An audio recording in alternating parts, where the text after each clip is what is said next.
Você sabe que tem gente que ela às vezes cria certas verdades, e ela se apoia naquelas verdades, verdades que não vêm de Deus, mas que foram criadas por elas, achando que estão no caminho certo.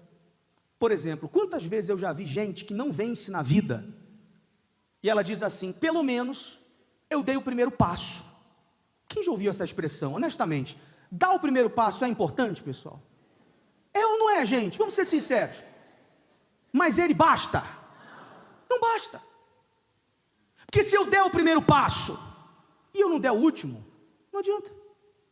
Naamã, o personagem, um dos personagens dessa campanha que nós estamos vivendo da nova vida, foi alguém que deu o primeiro passo, e quase que ele não dava o último. Por isso que ele ia ficar no meio do caminho.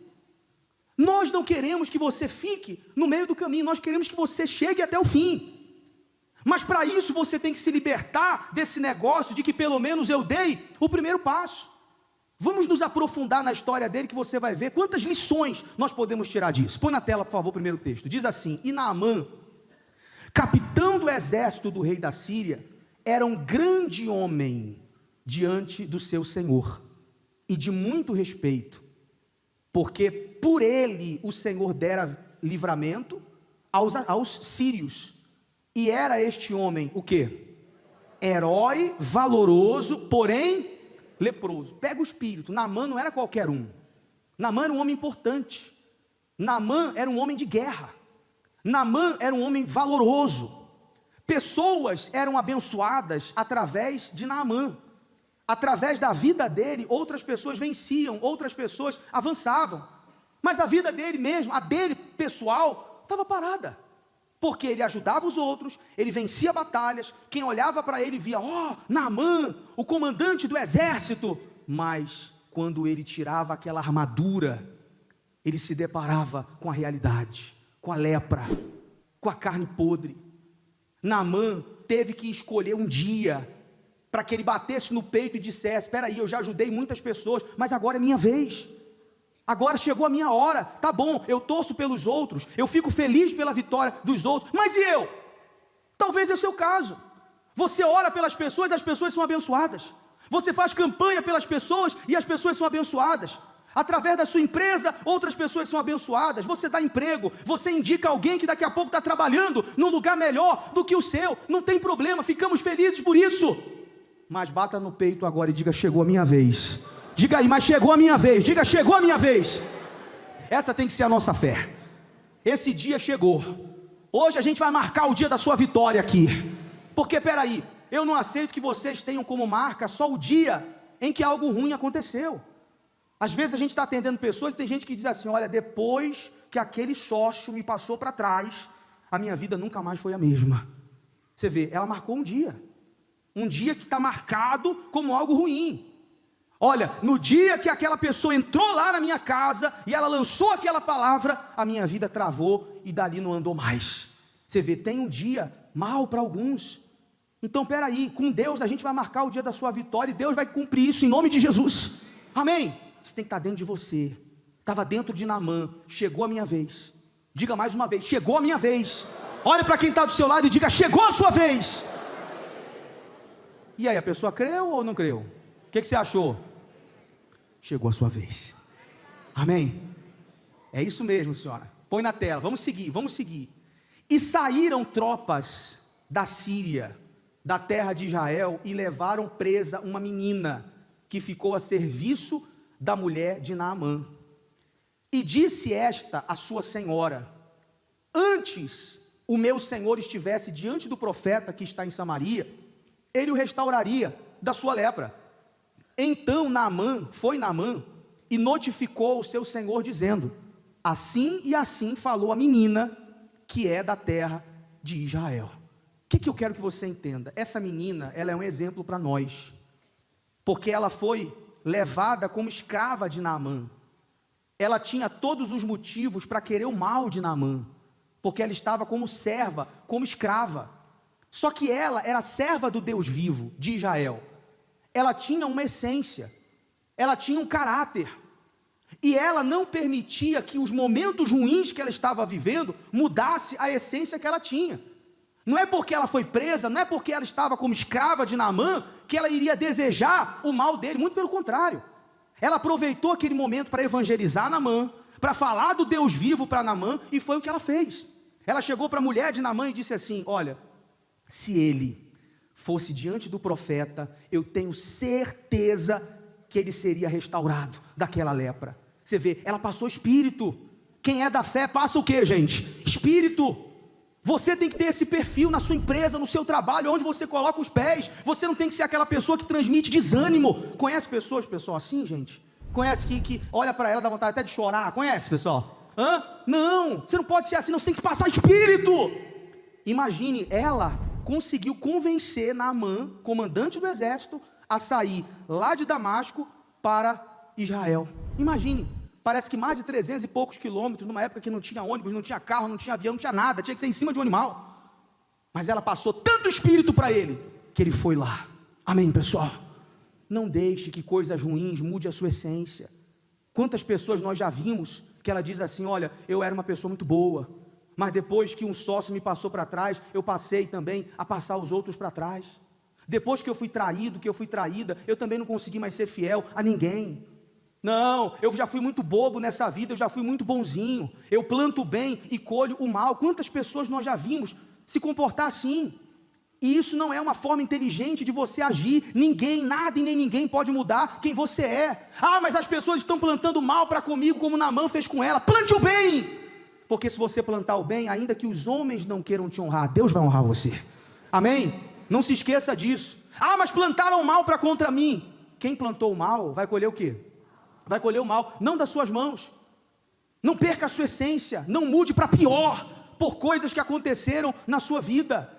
Os acontecimentos não servem, não podem servir para fazer você regredir, para você ser um pior funcionário, um pior pai, uma pior mãe, não. Os acontecimentos têm que servir na sua vida para te amadurecer. Amém, pessoal? E você vai entender mais sobre essa menina. Ela entendeu que o fato de estar ali presa, possivelmente tinha um propósito. Às vezes Deus quer mostrar, quer levar a pessoa para um propósito, e a pessoa pega daquele propósito e faz daquilo uma ruína. Olha que menina de fé. E ela passou espírito, e Naamã foi.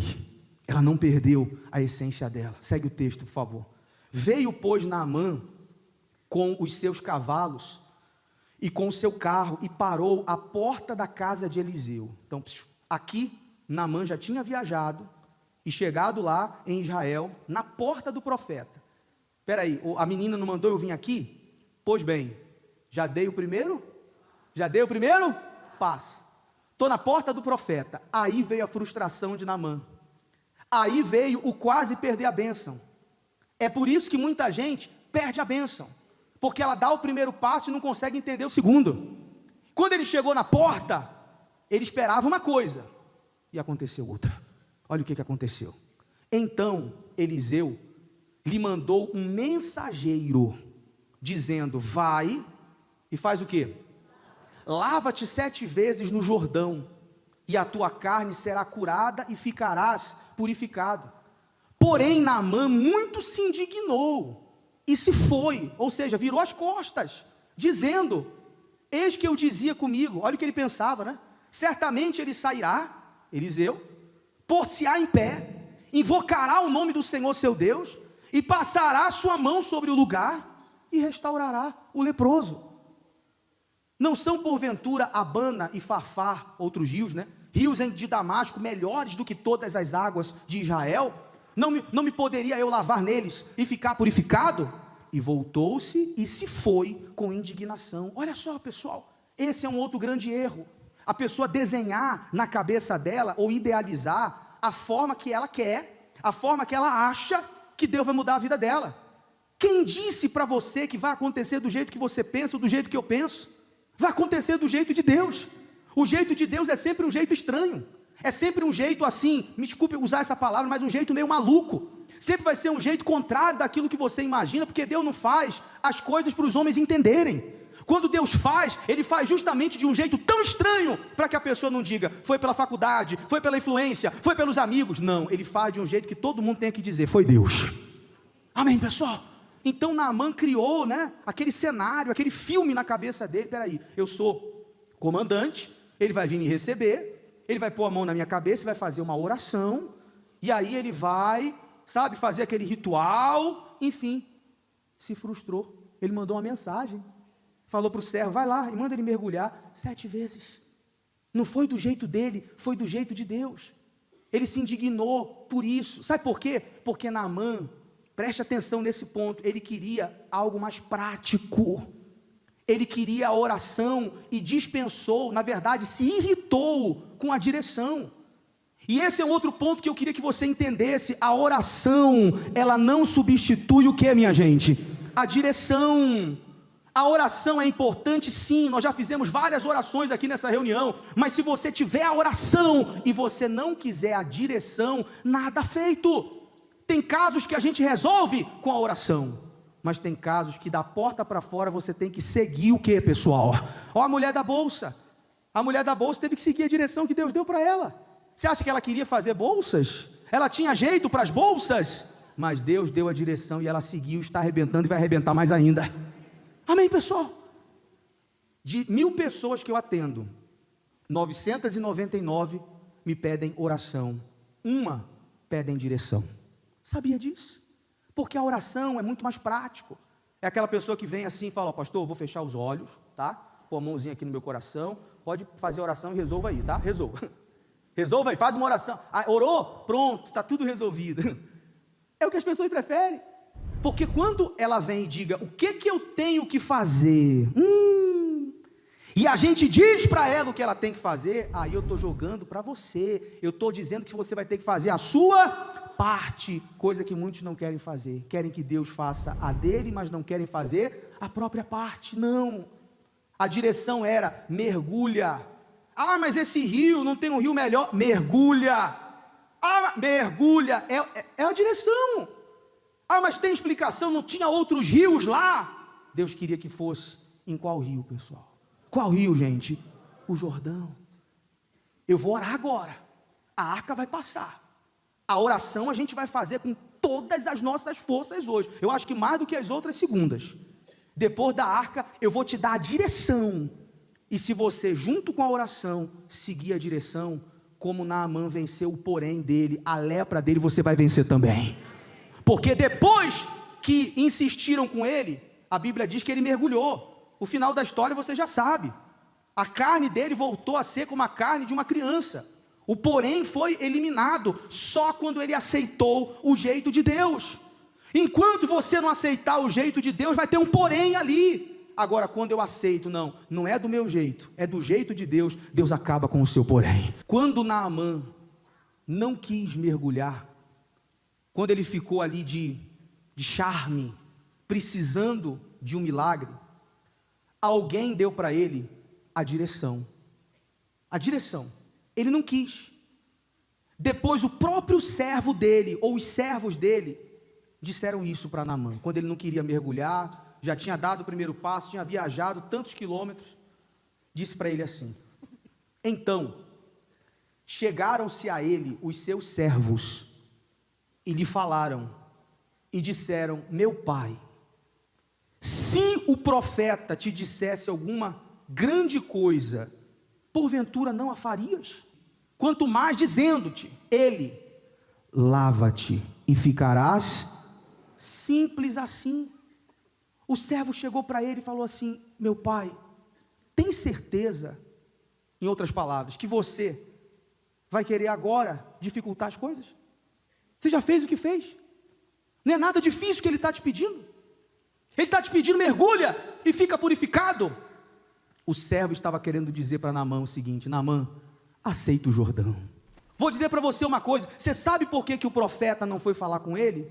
Creio eu, inspirado pelo próprio Deus, para quebrar o orgulho de Naamã. Porque se o profeta fosse, escute o que eu estou lhe falando, pessoal, se o profeta fosse do jeito que Naamã queria, o máximo que Naamã alcançaria era a cura. Mas você sabia que ele não foi só curado? Porque quando ele mergulhou, ele ficou tão maravilhado com a cura, que ele disse: a partir de hoje, eu nunca mais ofereço sacrifício para outros deuses, que não seja o Deus de Israel. Naamã foi para ser curado. Deus endureceu, enviou a mensagem, quebrou o orgulho dele, não deu a ele ali a recepção que ele queria, porque Deus queria salvar Naamã. O rapaz deu testemunho aqui semana passada, eu não lembro, acho que é Ronês o nome dele, Ronei, não sei. Ele disse assim: eu tive que me quebrar para Deus mudar a minha vida. Enquanto eu não me quebrava, eu não reconhecia Deus como primeiro. O rapaz aqui, o Alcinélio, no começo da reunião, ele disse que vinha aqui segunda-feira, começou até a vender mais na corretagem, mas saía da porta para fora, voltava para usar drogas. A pergunta é: será que é isso que Deus quer para você? Te dar uma melhora na vida econômica, mas a sua vida num todo não mudar, gente? Seria isso que Deus quer, pessoal? Não. Deus quer prosperar? Sim, mas Ele quer te salvar. Mas para salvar, aceite o Jordão. Vamos mergulhar. É o momento de você entregar toda a sua vida para Deus. Entregue o seu passado, entregue suas mágoas, entregue os seus pecados, entregue as mentiras, entregue o mau caráter, se for o caso, entregue as enganações, os vícios. Eu sei que para quem quer só prosperar, talvez isso não é necessário, mas eu estou deixando claro para você, que essa não é a vontade de Deus para você, só encher o seu bolso de dinheiro. Não. Quer prosperar? Sim, mas Ele quer que você esteja com Ele no céu. Amém? Ele quer que você receba o Espírito Santo. Deus quer que você nasça de novo. Lembra de Nicodemos? Um homem na Bíblia tão sábio, doutor da lei, que não sabia o que era nascer de novo. Você vê, isso acontece hoje em dia dentro das igrejas. Quando a gente fala hoje em dia dentro das igrejas de nascer de Deus, tem gente que não sabe o que é. Ela conhece a linguagem bênção, ela conhece a linguagem dá para receber, ela conhece a linguagem profecia, ela conhece a linguagem resposta, mas ela não conhece a linguagem nascer de novo. E Jesus teve que dizer para um homem tão inteligente: Nicodemos, importa-vos nascer de novo.